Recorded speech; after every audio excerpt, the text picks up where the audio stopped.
Hey, RezaieStrong followers. So let's talk about threats versus challenges because this is something that comes up all the time.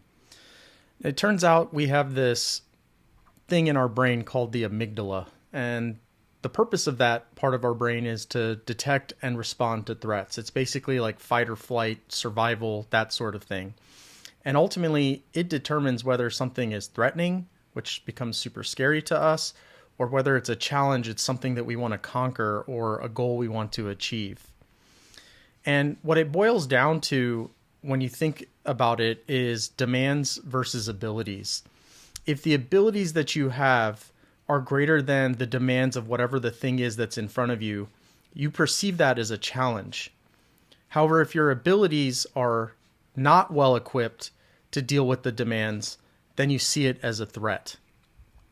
And so how do we go from a threat to a challenge? And I'm going to use a very personal and specific example of speaking in public. And to me, speaking in public was a threat. It was fight or flight. It was sweaty palms. It was not being able to think. It was nervous tics. It was pacing. It was a lot of ums and ahs. And it was super scary to me to get up and speak in front of a group. And so I'm going to use that specific example of how we get from a threat to a challenge. So the first step is you have to assess what the demands of the thing is that's threatening you or challenging you versus the abilities that you actually have. And this is not the time to undersell yourself or oversell yourself in terms of your abilities. This is the time to be real.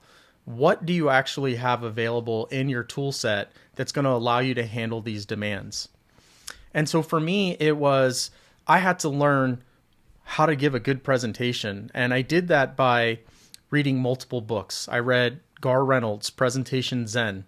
I read book 1 and I read book 2, which was design, which was the slides themselves. I read Nancy Duarte, her book called Resonate. I watched people that I thought were great speakers and I tried to pick up little nuggets and pearls. And what it boiled down to, what I found is the keys to giving a great talk or lecturing in front of a big group is the story that you deliver, what your slides look like, and how you actually deliver it. And once I was able to understand or create that construct of these are the three things that I have to work on, that really started kind of changing that abilities versus demands for me. The next thing is that you need to set goals that focus on process and not outcomes. And so what do I mean by that? Well, there's really three types of goals, and I think I've done a video on this before. There's outcomes-based, there's process-based, and there's identity-based goals.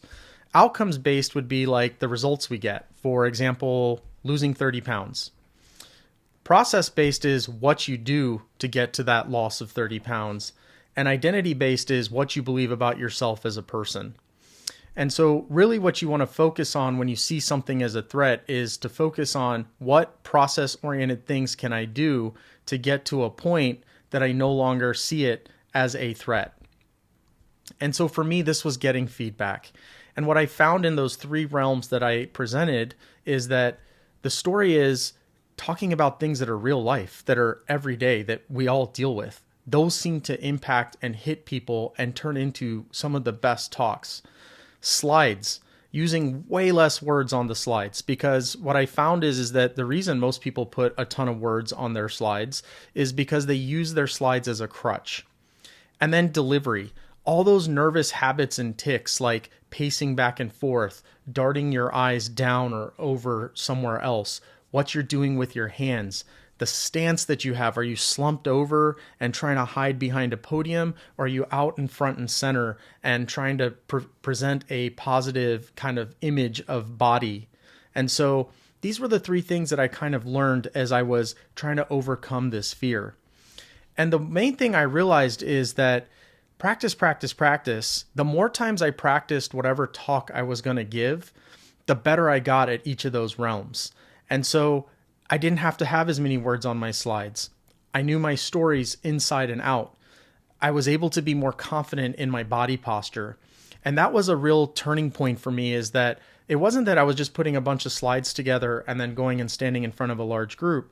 I was actually rehearsing it and practicing it, much like you would do for a sporting event, or if you were going to go run a marathon or half marathon, you're going to practice before you get to the day of the race. And then the final thing is set goals that push you. And I've also talked about this in terms of zones of growth. And most of us like to live in this comfort zone, right? This is our safe space.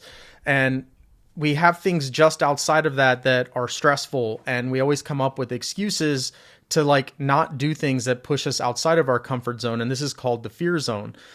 Once you've mentally decided that, hey, I'm going to push through this, like myself with public speaking, you get into a zone that's called the learning zone. And this is where you learn to deal with challenges and problems, and you acquire new skills. So I had already read a bunch of books. I had acquired a bunch of skills. I had created a construct for myself in the 3 areas that I needed to work on.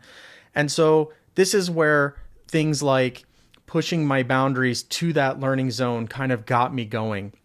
And so what I started doing is I started recording myself giving talks. And as painful as that was to watch it myself and see all the terrible things that I was doing, it was a ton of feedback that came back to me. I started sending those videos to friends that were also presenting. And because I knew it was a safe space, and asked them for real feedback, things that I could do to get better. Once I got to a point that I felt more comfortable, then I started speaking at kind of some smaller conferences, some local kind of things, maybe within my own hospital or maybe even in the region like South Texas. As I started doing better and getting more comfortable, I started speaking at national conferences. Once I started feeling better with that, I started speaking at international conferences. But the thing is that I didn't go from not having the skills and the tool set going right to international conferences. I started small, so just outside of the boundary of where I felt comfortable. So back to our original question, how do we go from feeling like things are a threat to feeling like things are a challenge? The first step is always going to be assess the demands of whatever is threatening you versus what real abilities you have. What can you do to improve your abilities so that your abilities are greater than the demands of whatever is scaring you? Focus on process-oriented goals, right? Not outcome-oriented goals. The process will get you the outcome. The process will get you to identity. And interestingly, when I focused on the process of presentation design, what ended up happening is I kind of developed my own style. People recognize the font in my slides. People recognize the style in which I present information.